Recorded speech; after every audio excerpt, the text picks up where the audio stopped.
Hi everyone, good morning. ఈరోజు మన కోనసీమ జిల్లా రావులపాలెం మండలం నుంచి మండపేట దగ్గర ఉన్న చింతలూరు క్షేత్రంలో దేవతల వైద్యుడైన ఆయుర్వేద దేవుడు ధన్వంతరి స్వామి ఆలయానికి వెళ్తున్నాం. ఆలయం చుట్టూ పచ్చని మొక్కలతో ప్రకృతి ఆస్వాదిస్తూ చాలా అందంగా ఉంటుంది. ఇక ఈ దేవుడు ప్రత్యేకత ఏంటి అంటే,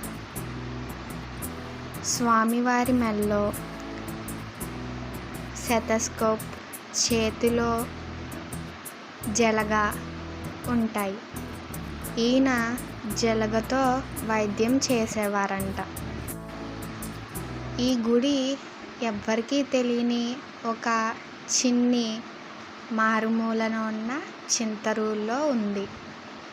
ఇది ఆయన గుడి. ఈ గుడి ఎక్కడ అంటే, మన నూకాలమ్మ తల్లి గుడి పక్కన ఉన్న దారి లోపల ఈ గుడి ఉంటుంది.